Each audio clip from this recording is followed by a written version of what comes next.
Ladies and gentlemen, Daniel Shah and Adesh Kumar. क्या जबरदस्त आप दोनों ने बजाया. कब से आप दानियल इलेक्ट्रिक गिटार प्ले कर रहे हैं? Thank you so much. It's been around 10 साल हो गए हैं. 10 साल पहले से आप ये कर रहे हैं. बिल्कुल. और उस वक्त भी आप गिटार उठा लेते थे? हाँ जी उठा लेते अच्छा. थे. And Aadesh, what about you? 10.5 years. आप भी 10 साल से सैक्सोफोन बजा रहे I हैं. was 9 when I started playing this. Great skill set you both have. Thank you. And I wish you the best of luck and welcome to घबराना मना है. Thank you so much. ख़वातीन और हज़रात, आप सबको भी हमारी तरफ से खुशामदीद. घबराना मना है कि एक नए एपिसोड के अंदर घबराना मना है. एक ऐसा जुमला जो कि पिछले कुछ दिनों के अंदर मुझे और मेरी टीम को सबसे ज़्यादा फेस करना पड़ा. पहले तब जब हमें पता चला कि लियो ट्विन्स अब हमारे इस शो का हिस्सा नहीं रहे, और दूसरा तब जब हमें हमारे ही प्रोड्यूसर ने कॉल करे कहा कि मैंने नया लड़का ढूंढ लिया है म्यूजिशियन के लिए, वो सेक्सीफोन बजाता है. तो ये प्रोड्यूसर भाई सेक्सोफोन होता है. और रही बात लियो ट्विन्स की, तो लियो ट्विन्स हम बहुत खुश हैं कि पिछले 1 साल के अंदर आप लोगों ने यूके मूव किया, जबकि ये वो साल था जिसके अंदर यूके से तमाम दुनिया के अंदर लोग जा रहे थे. लेकिन आपने कोरोना वायरस के ऐन दरमियान ये हरकत करके हमें अपने पाकिस्तानी होने का सबूत दिया, और हमारी जो छातियां हैं वो फ़ख्र से फटने को आ गई हुई हैं. But best of luck for your career. You guys are a great set of individuals and we wish you the best in your life and your career as well. पिछले दिनों ही एक और चीज़ जो कि बहुत इंटरेस्टिंग हमारे साथ हुई, वो थी एक कंट्रोवर्सी. हमारे शो के ऊपर यासिर हुसैन आए और उन्होंने कहा कि मैंने नौशीन शाह को अपनी शादी पर आने की दावत नहीं दी थी. नौशीन शाह को ये बात बहुत बुरी लगी और उन्होंने कहा इन्होंने मुझे दावत दी थी. और इसके बाद सोशल मीडिया के ऊपर एक जंग शुरू हो गई. जंग के अंदर दोनों तरफ से फायर हुए और फैंस ने जितनी भी गालियाँ दोनों पार्टियों की तरफ से दी, उन सब के अंदर माशाल्लाह हमें टैग किया. कोई मसला नहीं, क्योंकि घबराना मना है. नौशीन शाह ने एक पोस्ट की जिसमें उन्होंने लिखा, बल्कि एक कोई मशहूर कोट थी जिसको उन्होंने कोट किया. कहा जाता है, weak people take revenge, strong people forgive and intelligent people ignore. और इस पोस्ट को करने के 1 घंटे बाद ही उन्होंने इग्नोर करते हुए अपना पहला बयान जारी कर दिया. रही बात यासिर हुसैन की, तो उन्होंने भी बयान जारी किया और उन्होंने कहा कि जो चैनल्स ये शो चलाते हैं उनको आप ये कहें, जो ऑडियंस ऐसे शोज़ देखती है उनको आप ये कहें, और जो शोज़ ऐसे सवाल करते हैं उनको आप ये कहें. तो यासिर, अब मैं आपसे बायो न्यूक्लियर टेक्नोलॉजी और इंटरनेशनल वर्ल्ड पॉलिटिक्स के बारे में तो बात करने से रहा, लेकिन हमारा सिर्फ यही कहना है कि जो अभी तक हुआ और जो आगे होगा उसके ऊपर आपने घबराना बिल्कुल भी नहीं है, क्योंकि घबराना मना है. And with that I welcome A guest for tonight. ये तकरीबन एक 5 सिमों वाले मोबाइल की तरह हैं. ये एक्टिंग करते हैं, ये होस्टिंग करते हैं, ये राइटिंग करते हैं, ये रैप कर लेते हैं, ये डायरेक्शन भी कर लेते हैं, और उसके अलावा मैंने सुना है कि ये और भी बड़ा कुछ कर लेते हैं. लेकिन ये क्या होगा हम इनसे ही जानेंगे. A very multi talented individual, mister Ahmad Ali Bhatt.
कैसा लगा आपको ये? बहुत अच्छा लगा, वाह वाह वाह, amazing. You guys are very young, talented. तुम लोगों को ड्रिप की ज़रूरत है, मगर बाकी the saxophone and the guitar licks were amazing man. Thank you, thank you. Thank you, thank you please जी अहमद साहब, क्या हाल चाल है आपके? सर। A1, मुझे बताइए, आपने माशाल्लाह इतना खूबसूरत सेट बनाया हुआ है, ये कॉफ़ी टेबल इतनी दूर, क्योंकि हमारे पास आमतौर पे जो लोग आते हैं वो बट नहीं होते और उनके हाथ में कॉफी का कप भी नहीं होता। जो आप उनके साथ हरकतें करते हैं उनके बाद फिर उनके सिर्फ स्टेटस ही आते हैं और कुछ नहीं आता। अच्छा, आपने शो देखा हुआ है? जी जी, देखा हुआ मैंने। क्या ख्याल है आपका? बहुत अच्छा है। आपको तो फिर अंदाज़ा होगा कि आपकी जो सोशल मीडिया की लाइफ है या आपसे मुंसलिक जो बातें हैं जी जी, या कहीं से वो अगर हमारे हाथ लग गई तो हम उनके बारे में बात करेंगे और घबराना मना है, दैट इज़ द कोर। बिल्कुल। नहीं नहीं, देखिए मैंने आपके साथ ज़िंदगी के 20-22 साल तो गुजार दिए हैं, अच्छा, काफ़ी टाइम है घबराने के लिए।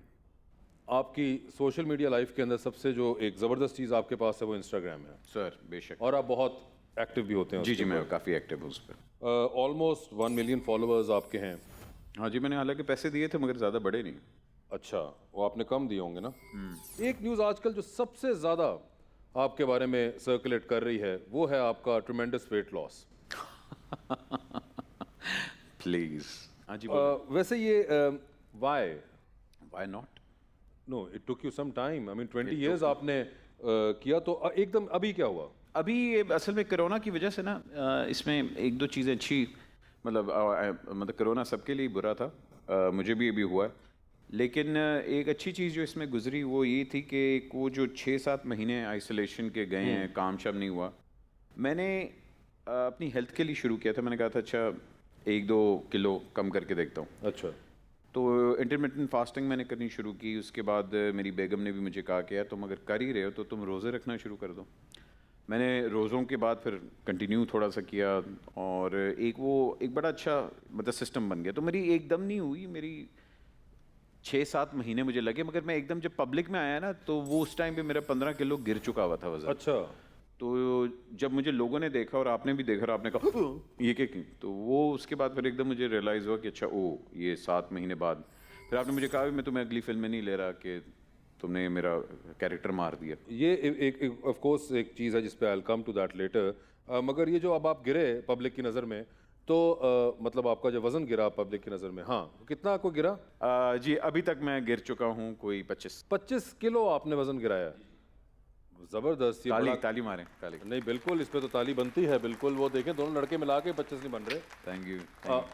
मगर 25 किलो माशाल्लाह आपने गिराया और ये इसके अंदर आपकी डाइट और आपने बड़ा उसका ख्याल रखा है ये। हाँ जी, डाइट ज़्यादा मैंने देखा कई बार लोग आपसे पूछ रहे होते नहीं, जो कमेंट्स आ रहे होते हैं कैसे किया हमें बताएं। हाँ, कई तो गालियाँ भी दे रहे होते हैं कि अच्छा, कि क्यों कर दिए? ओए मोटे, अब तो तू मोटा नहीं रहा।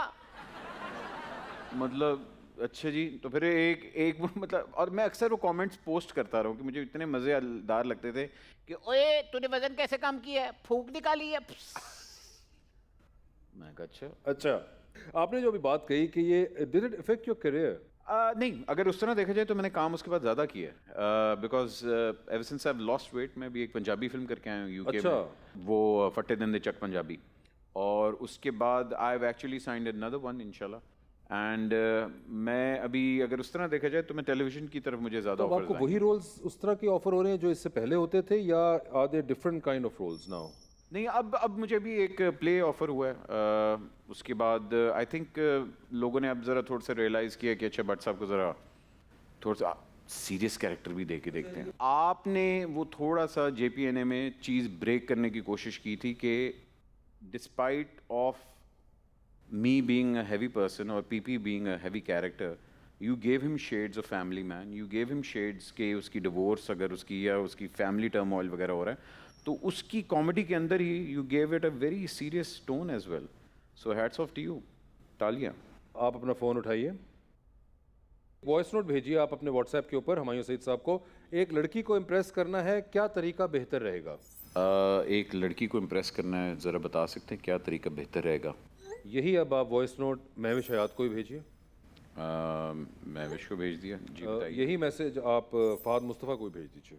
फहद मुश्ताक को भी भेज दिया। भेज दिया आपने? जी सर। और यही मैसेज आप अपनी वाइफ फातिमा खान को भेज दीजिए। मतलब आप घर से निकलवाना चाह रहे हैं? नहीं, वो तो अभी दूर है, आप तो कराची में हैं। चलो ठीक है जी, भेज फातिमा दिया। जी को भेज दिया आपने? चारों को भेज दीजिए, ये नाम आ रहे हैं। ठीक है, आप प्लीज़ ये फ़ोन अपना साइड पे रख दीजिए। जी। वैसे ये बताइए कि आप खुद भी एक बहुत रोमांटिक इंसान हैं। बहुत ज़्यादा। आपने खुद कैसे प्रपोज किया था अपनी वाइफ को?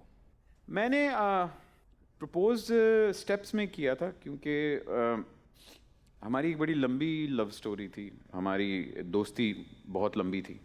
उसके बाद फिर क्योंकि वो लंदन में होती थी, मैं यहाँ होता था, तो एक बड़ी एक्सपेंसिव लव स्टोरी थी। एक्सपेंसिव लव स्टोरी थी, क्योंकि उस टाइम पे आपको भी पता है कि स्काइप जिंदाबाद होता था और लंदन की कॉल बहुत महंगी होती थी। ओए होए होए।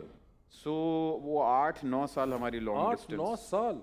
8-9 साल हमारी लॉन्ग डिस्टेंस रिलेशनशिप रही है, जिसमें हमने एक दूसरे को सिर्फ फ़ोन पे बातें की हैं। इसलिए वो अब कहती हैं मुझे कि तुम मेरे साथ बातें नहीं करते। ओए होए होए, तो ये तो फिर 8-9 साल तो बहुत लंबा अरसा होता है। आप तो इस तरह कह रहे हैं जिਵੇਂ ਤੁਹਾਨੂੰ पता ही नहीं सी, तुझे तो मेरे नाल है किसी। भाई मुझे क्यों पता आपकी लव स्टोरी है? मैं क्या कॉल सेंटर चला रहा था? हाँ, जी जी बिल्कुल, 8-9 साल। 8-9 साल? हाँ जी। और उसके बाद अब आपकी शादी को कितना अरसा हो चुका हुआ है? माशाल्लाह जी, हमारी शादी को ये 7 साल हो चुके हैं। 7 साल हो चुके हैं। So you have known her for 15-16 years. I have known her for 20 years now। 20 years now. बड़ा ज़बरदस्त। एक तो इसके बाद तो प्रपोजल बनता ही था मेरे ख्याल से। बिल्कुल। सर मैं नोटिस किया कि आप बहुत ज़्यादा दिलदादा हैं तस्वीरों के। आई थिंक क्यों नहीं होनी चाहिए? आप अपनी लाइफ को डॉक्यूमेंट कर रहे होते हैं। आई थिंक लाइफ को डॉक्यूमेंट कर रहे हैं। मैं अपनी लाइफ को डॉक्यूमेंट करता हूँ अपनी तस्वीरें खींच के।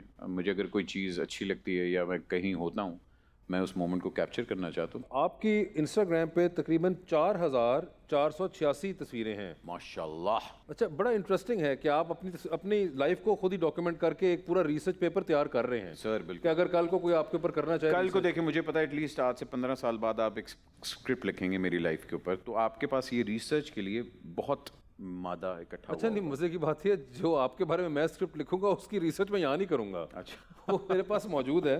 मगर खैर, तो मैं आपको कुछ तस्वीरें आपकी दिखाना चाहूँगा और मैं जानना चाहूँगा कि इसके पीछे कहानी क्या थी।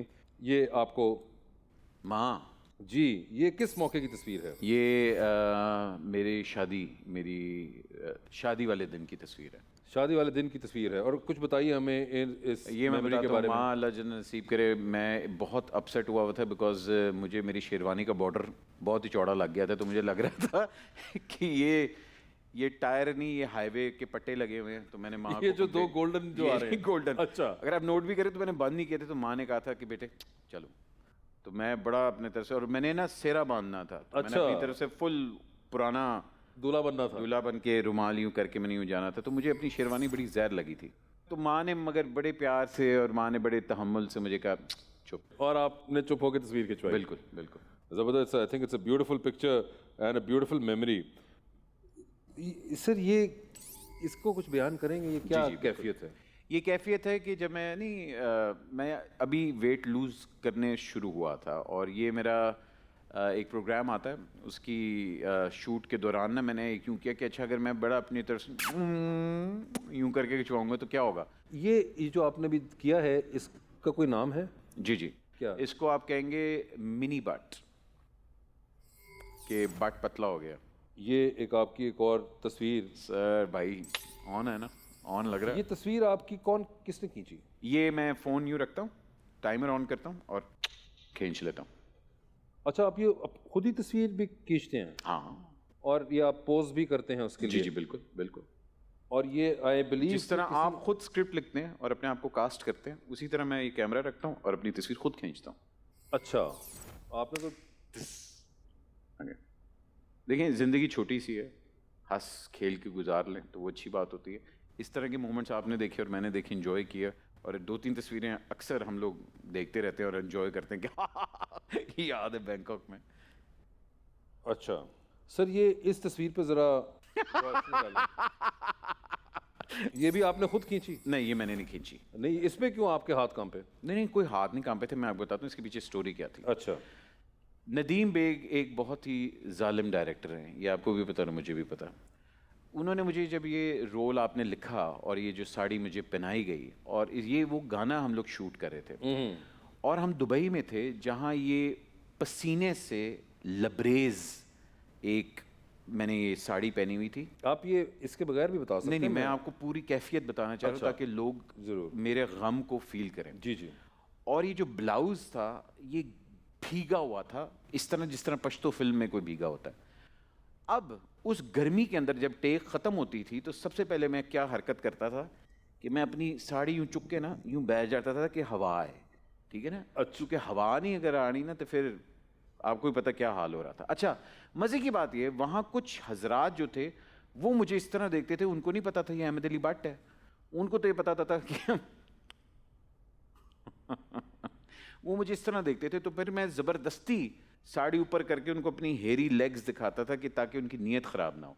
तो ये तस्वीर जब खींची गई थी, एक हमारे प्रोडक्शन में होते मुसद्दिक साहब, ये उन्होंने या उज़मा ने, इन दोनों में से किसी एक ने ये तस्वीर खींची मगर थी। मुझे ये बताएं कि ये जो आपके चेहरे पे इस वक्त तासुर है, ये वो है कि वासे चौधरी तुम्हें अल्लाह पूछे, ये वो वाला एक्सप्रेशन है। और ये वो है कि नदीम बेग खुदा के वास्ते पैकअप कर दो। मगर ये कैफियत आप पे कितनी दफा आई है जिंदगी में? ये आप बहुत देखें, दफा ये जब कोई जब नदीम बेग ने एक्शन कहा है ना, ये कैफियत होती ये है। आम एक्सप्रेशन नहीं है आपका जी, ये तमाम नहीं है। ऑडियंस भी गौर से देख रही होगी इसको।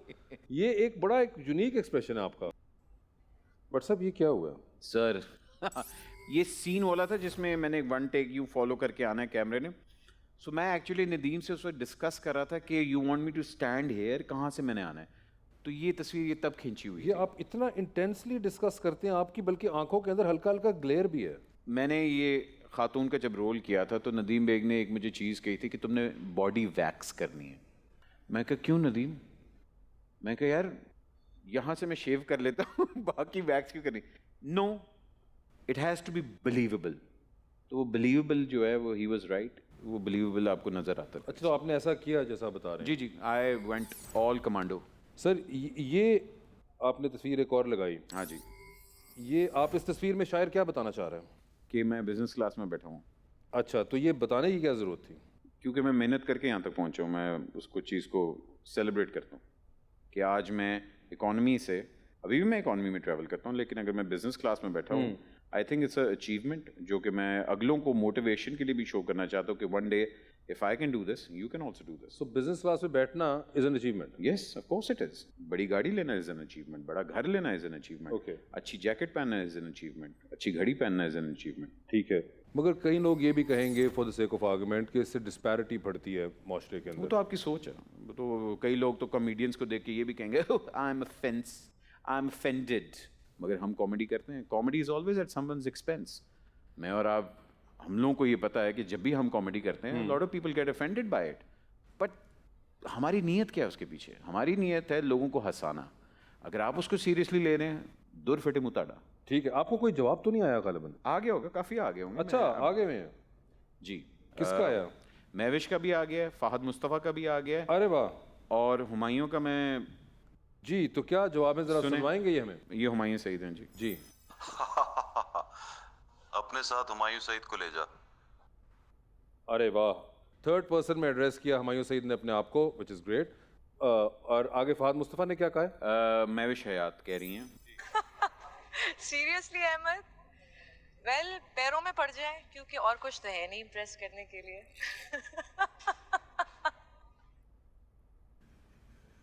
अच्छा, तो क्या मतलब था इस बात का?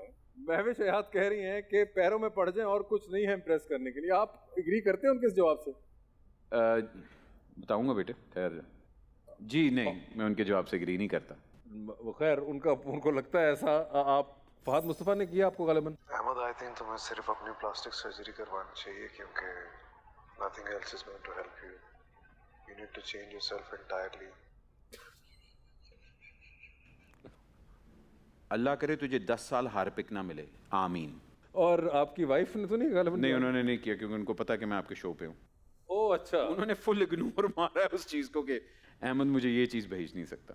ओह अच्छा, उनको पता है कि आप इस किस्म की जसारत नहीं कर सकते। जी, वो मुझे पकड़ लेती हैं रंगे हाथों। अच्छा, रंगा तो पकड़े गए हैं? हाँ, मैं 2 दफ़ा पकड़ा गया हूँ रंगे हाथों। क्या करते हैं? अब ये तो नहीं मैं आपको बता सकता। बेहतर है कि बता दें, क्योंकि इससे पहले कि आपके साथ कोई नुमान एजाज मोमेंट हो जाए। हाँ वाह नौवीं पाई वाला मोमेंट मेरे नाल नहीं हो सकता, क्योंकि मैं कभी उत्थे तक पहुंचिया ही नहीं। मैं दूजी दी बीवी नूं तकदा ही नहीं। तो इसलिए मैं पूछ रहा हूँ, क्या पकड़े गए आप? नहीं, मैं वो असल में मेरे 1-2 पुराने टेक्स्ट थे, वो मेरे फ़ोन के अंदर थे, तो वो पकड़े गए थे। फिर तो अगर 20 साल से तो आप बीवी को जानते हैं तो काफी पुराने होंगे। हाँ। अच्छा, ये जो 20वीं सदी के टैक्स पकड़े गए थे अहमद भट्ट साहब के, ठीक है फिर। वैसे इन सारी तस्वीरों से एक चीज तो बड़ी क्लियर है कि आप बहुत सेल्फ ऑब्सेस्ड हैं माशाल्लाह। हाँ जी, आई थिंक हर एक्टर को होना चाहिए। हर एक्टर को होना चाहिए, ये कोई प्री रिक्विजिट होता है कोई? आई थिंक हर एक्टर कुछ हद तक होता है, बिकॉज अगर आप अपने आप से प्यार नहीं करेंगे तो लोग आपसे इतना प्यार नहीं करेंगे। I think that goes without saying. Every actor loves to look good and every actor loves to project himself as the sole thing. वो आप सबसे फोकस आपका अपने आप पे होता है। बिल्कुल, जिस तरह आज आपके बालों पे आपका फोकस है, आज आपने नए हेयर कट करवाए। अच्छा नहीं, मेरा तो नहीं, ये तो खैर हेयर स्टाइलिस्ट का फोकस था जो कि मेरे बालों पे था। मैं तो बड़े अच्छे लग रहे हैं। नहीं, मेरा ख्याल से बस ठीक है, मतलब एक आजकल का एक स्टैंडर्ड वो वॉशरूम का रास्ता बता दी। आप कौन, आप क्या कर रही हैं यहाँ पे? मैं तो यहाँ शादी हाल में आई थी, किसी से वॉशरूम का पूछा तो एक खूबरू नौजवान खड़ा था।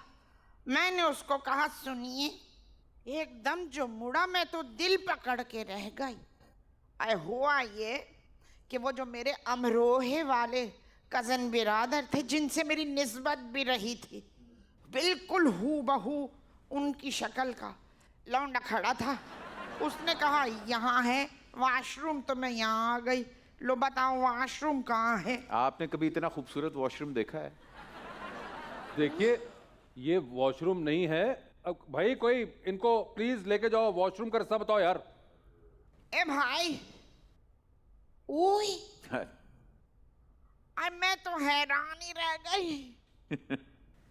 देखे देखे से लगे ये तो मुझे कहीं। जी, मैं अदाकार हूँ, अदाकारी करता हूँ। आपने मेरी अक्सर फिल्में देखी होंगी, जवानी फिर नहीं आनी। ओए चर्बी कहाँ फेंक दी निकाल के हैं?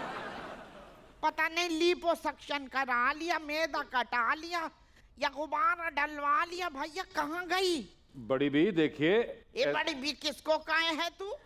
आपको काय को बड़ी बी कहे है जो फुग्गा बना के बैठे हो? तुम बड़े नन्हे कहाँ के हो बताऊं? अभी नकली दांत नकली बाल लगा के सब आ जावे। मैं तो खैर कह रही थी कि मैंने जवानी फिर नहीं आनी देखी अपनी लौंडियों के साथ जा के। कैसी लगी? इतनी प्यारी पिक्चर, इतनी प्यारी पिक्चर। उसमें जितनी भी खवातीन थी, सबसे ज्यादा भरी भरी प्यारी खातून ये लगा था मुझे। ऐसा भरा भरा, और मैं भी जवानी में भाई वैसे ही भरी भरी थी। अल्लाह पूछो मत, चांदनी चौक के सारे लौंडे मेरे पीछे फिलेट थे। क्या थे? फिलेट। अच्छा, इसने जो चर्बी घुलवा के नाला बुर्द की, तो मुझे तो मैं विश हयात का सा लगा है। क्यों? देखिए, ये मेरे शो की रिकॉर्डिंग हो रही है, आप क्या कर रही हैं ये? है रिकॉर्डिंग हो रही है? कैमरे ऑन है क्या? जी कैमरे ऑन है। ये वॉशरूम में इतना बड़ा कैमरा तो नहीं फिट हो सकता ना, तो ये रिकॉर्डिंग ही हो रही है ना। तो भाई मैं ना जाऊंगी यहाँ से।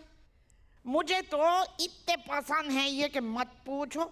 इनकी नानी की मैं बहुत बड़ी फैन, बहुत बड़ा नाम मलका तरन्नुम नूर जहां हमारी शान। आज भी उनका कोई गाना गा दूं तो वक्त जैसे ठहर के थम के रह जावे। नहीं, आप ना गाएं प्लीज। किस तरह भूले। देखिए, कॉपीराइट का मसला पड़ जाएगा।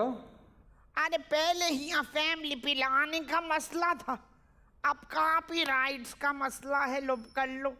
इस खुदा दादे मुमलिकत में चैन नहीं है, सुकून नहीं है। बिल्कुल। आप देखिए, मैं किसी बंदे को बुलवाता हूँ, वो आपको सही रास्ता दिखा देगा। आप इस तरफ से निकलिए और दाएं जाने भइए। और जो मैंने अपने बंदे बुलवा लिए और तुझे यहाँ से डंडा डोली करके निकलवा दिया, तो फिर क्या करेगा तू ये बता दे। नहीं बड़ी भी, देखिए आपने जाना था ना गुसल खाने, तो वो यहाँ से दाएं निकल के है। आप गलत आ गई हैं। नहीं, असल में मैं कंट्रोल करने में बहुत माहिर हूँ। जी? मैंने कंट्रोल कर लिया। कंट्रोल किया हुआ बड़ी देर से उन्होंने। जब मैंने देखा अहमद अली भट्ट बैठे हैं, ओए हाय, मेरे तो खुशी की इंतहा नहीं रही। वो भी बड़े सोफे पे इतने से नजर आ रहा है।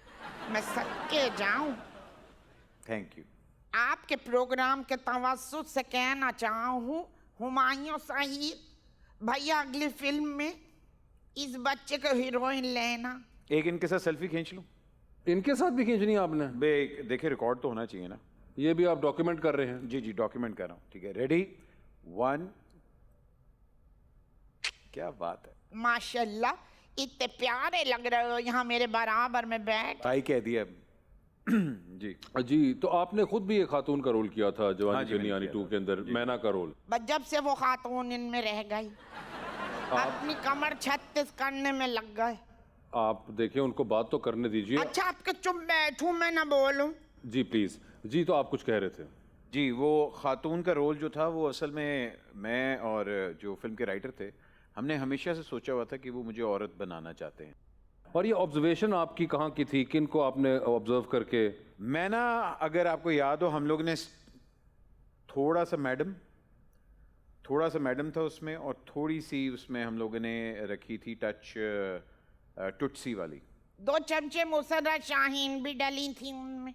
जी, इंग्रेडिएंट बता रहा है ना बच्चे। बिल्कुल। आप देखिए, उनको बताने दीजिए। हम लोगों ने उसकी जो ग्रेस थी वो हम लोगों ने मैडम वाली रखी थी। ठीक है। टोन जो थी वो हम लोगों ने ब्रिटिश टूटसी वाली आप क्या कर रही हैं? देखें, अरे मैं तो कैमरे से छुप के पूछ रही थी उससे, चले पूछ। छुप के क्या? 6 कैमरे लगे हुए, कौन सा छुप के है? फैमिली शो में आप मेरे से नंबर मांग रही हैं। तुम्हें किसने कहा है कि ऊंची आवाज में कह दो ये बातें चुप के होती? आप मुझे लिख के देना। आई कौन सा अपने लिए मांग? पहले वो जिसका जहां मांग रही थी, मेरा अपना तो कोई इंटरेस्ट है नहीं। तो मैं आपसे कह रहा था कि आप हमें बता रहे थे कि ये आपकी इंस्पिरेशन थी उस कैरेक्टर के पीछे। क्या ख्याल है अगर आपको हम एक सीन दिखाएं आपकी फिल्म का, जो कि शायद आम आवाम ने नहीं देखा था फिल्म के अंदर? ओह अच्छा, डिलीटेड सीन्स, ये हरकत होगी अब नदीम बेग जी। दिखाई। चलो जी। भाई साहब, आंखों पे पट्टी रखो। हाँ, लगाइए सीन। नहीं, ऐसा कुछ नहीं था, वैसे डिलीट करना पड़ा था। अच्छा, माफ कर दो। टाइम भी नहीं होता ना, टाइम कभी शॉर्ट होता है। अब हमने तो देखा नहीं, सीधे साधे लोग हैं हम। आप प्लीज देख तो लीजिए 1 मिनट। दिखाओ भाई।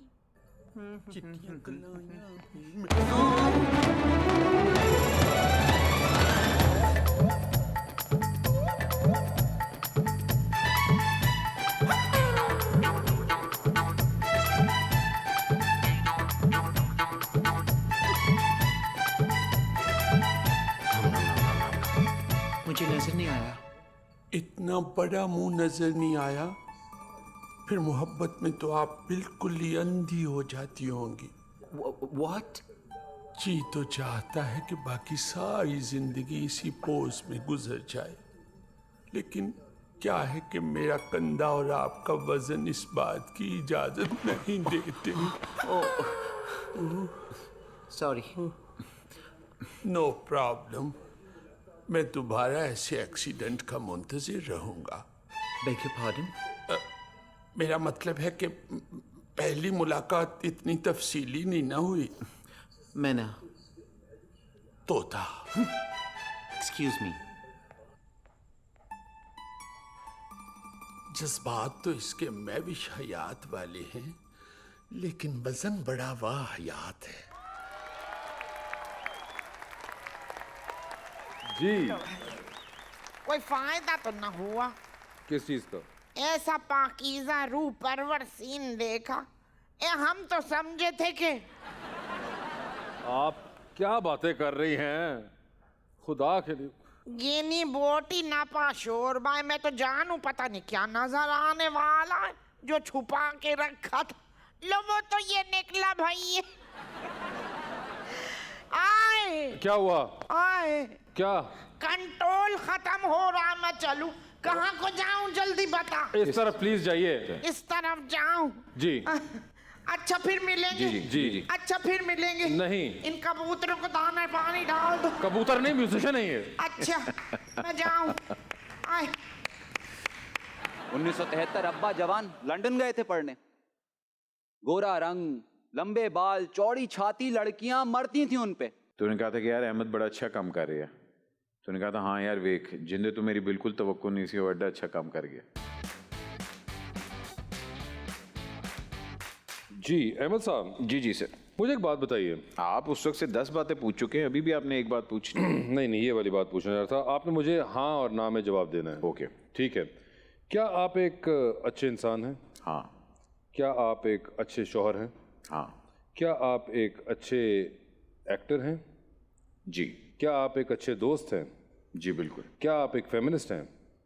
कुछ हद तक, किस हद तक?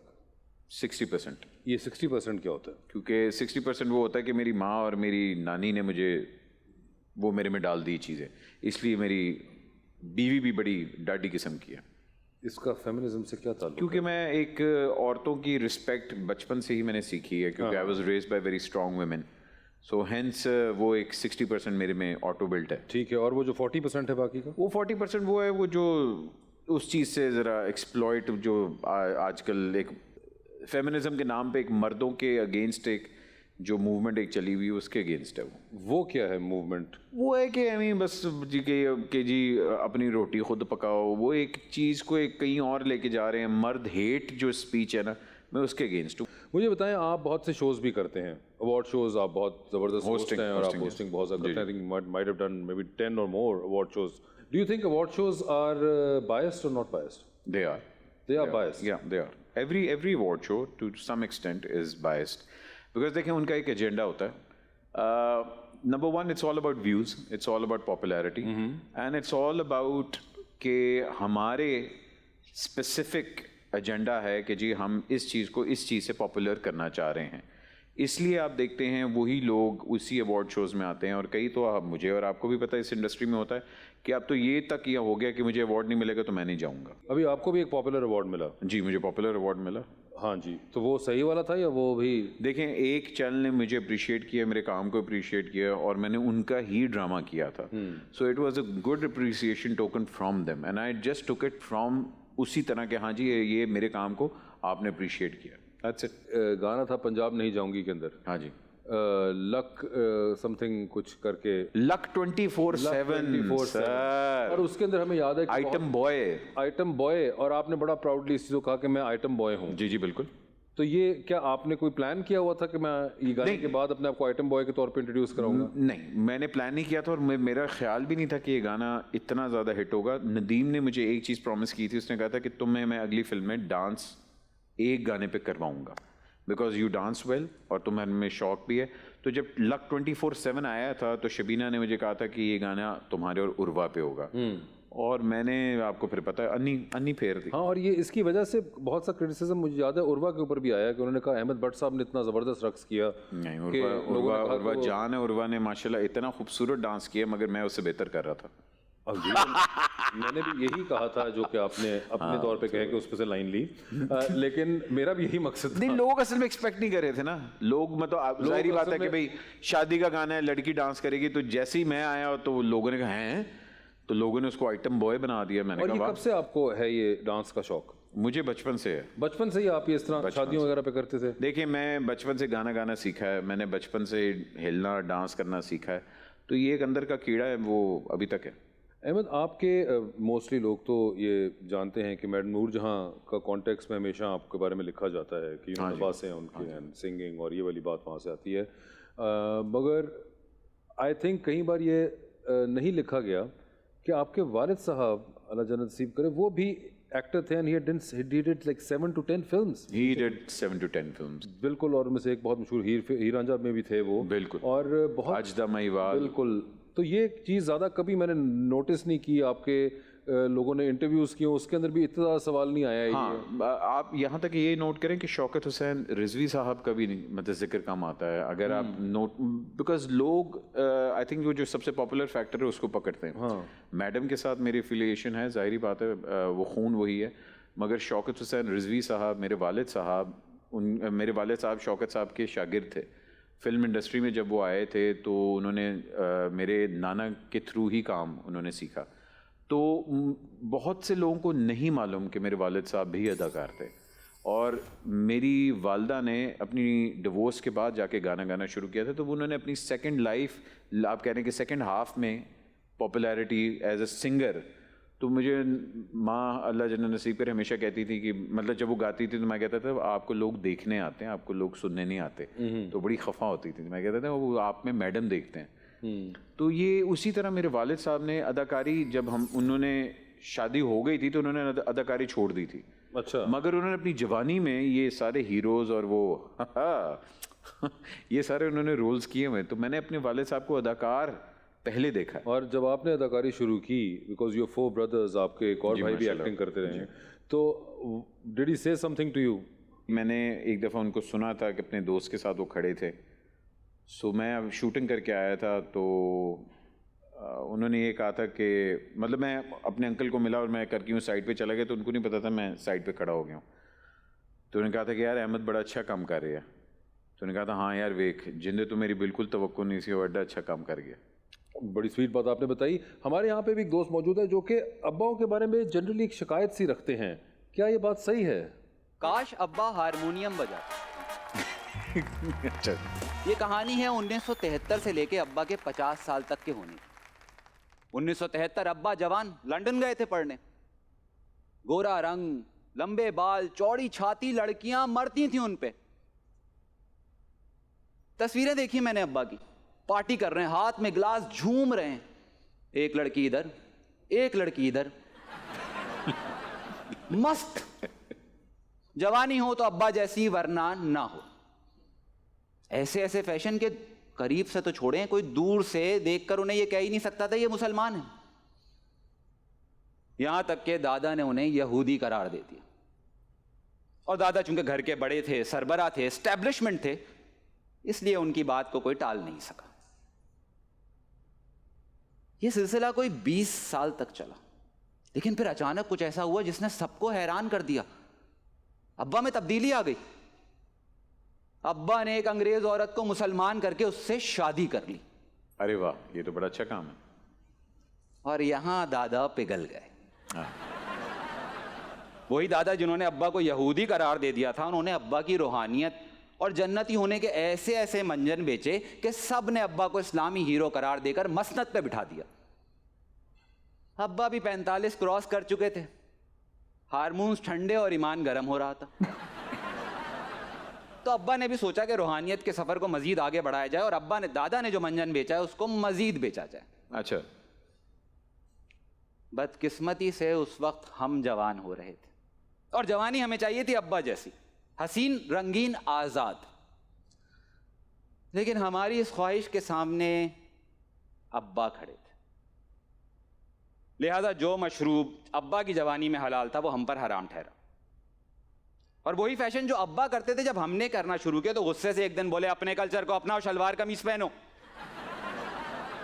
और पूरे कपड़ों में भी लड़कियों के साथ हमारी तस्वीर को देखकर आग बगूला हो गए।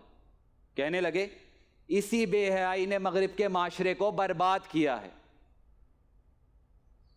और दादा, उनके हारमोन चूंकि अब्बा से ज्यादा ठंडे हो चुके थे और ईमान पे मरना मकसूद था, तो उन्होंने सोचा कि अब्बा के इस रूहानियत के सफर को पहले सूबाई और फिर मुल्की सतह पर राइज किया जाए। और ऐसा हो भी गया। दादा ने कामयाबी के झंडे और अब्बा ने डंडे गाड़े। लेकिन हमने एहतजाज किया। हमने कहा भाई, जो कुछ आपने जवानी में किया, अगर हम कर रहे हैं तो इसमें गलत क्या है? बेशक। कुछ देर तो खामोश रहे, फिर चेहरा सुर्ख, जज्बाती होकर बोले हमने, अंग्रेजों ने जो मुसलमानों पर जुल्म किया था उसका बदला लिया है, उनके घर में घुस के मारा है। हमने कहा थोड़ा बदला हमें भी लेने दे। लेकिन घर में हमारी हैसियत अवाम की जैसी है, इसलिए हमारी इस ख्वाहिश को रद्द कर दिया गया। अब हालात और बदतर हो चुके हैं। अब्बा का माजी उनके हाल की पुरनूर रोशनी से धुल चुका है और हमारा मुस्तकबिल तारीख तर होता जा रहा है। हमारी हर ख्वाहिश को गैर इस्लामी, गैर इखलाकी कहकर रद्द कर दिया जाता है। और जहां तक हमारी आज़ादी की बात है, तो टीवी पर अपनी पसंद का शो, फिल्म या ड्रामा तक नहीं देख सकते, वो भी अब्बा की पसंद का होता है। अब्बा को अर्तुगुल पसंद है। अरे काश अब्बा हारमोनियम बजाते, तो आपकी ना, तो हमारी ना।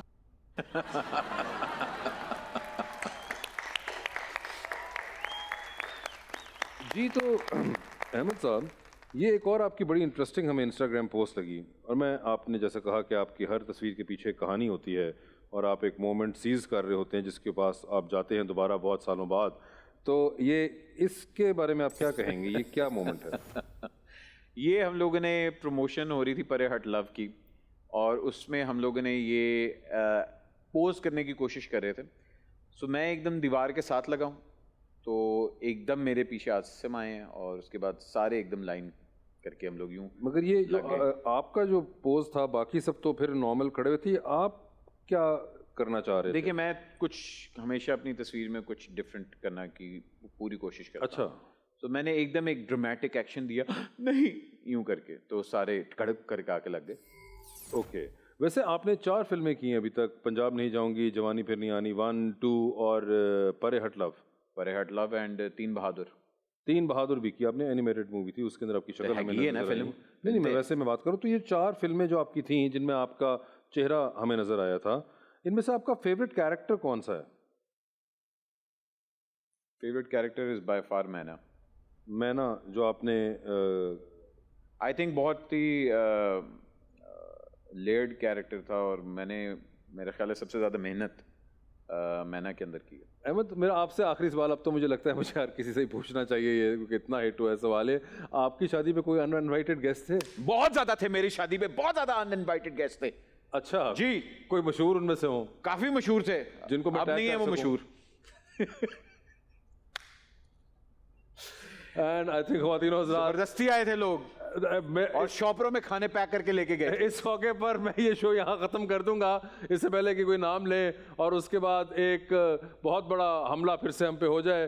Thank you so much, we are going to see you next week इंशाल्लाह। Take care of yourself and stay positive. मेरे दोस्तों, बट साहब को भेजने के लिए क्या बजा रहे हो? This is one of his own songs and it's a cover जो इनके लिए बनाया है, so this one is dedicated to Ahmed bhai. अरे इनका ही गाने का कवर? हाँ जी। वाह, ओके। नाइस।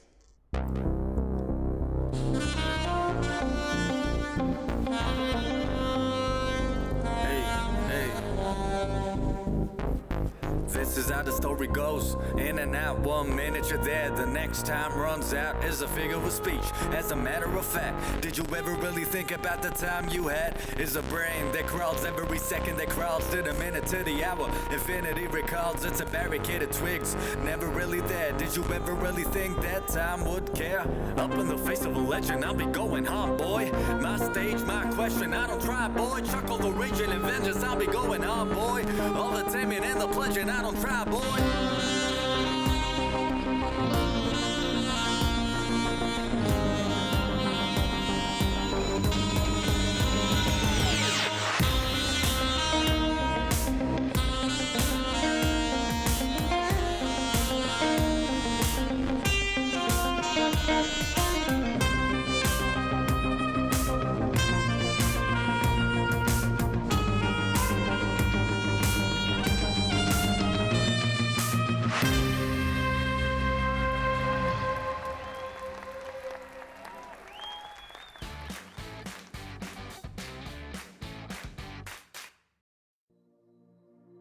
वो कौन है जो झुकी नजर से सलाम करके चला गया है? उसी नजर से था काम सबको, वो काम करके चला गया है। इस महीने भी मैंने सारी अजाब रातें गुजारनी हैं, कमर वो पहली का चांद होगा जो शाम करके चला गया है। खलील साहब, आदाब बजा लाती हूँ। तस्लीमा, इतना गुस्सा वैसे क्यों आता है आप? जहाँ मुझे बदयानती नजर आती है वहाँ गुस्सा करता हूँ। भाईजान, हमें इस सोसाइटी के हिसाब से जीना चाहिए, इस आदमी ने बताया हमें। बोले कुड़ियों का है जमाना। कुड़ियों का है जमाना।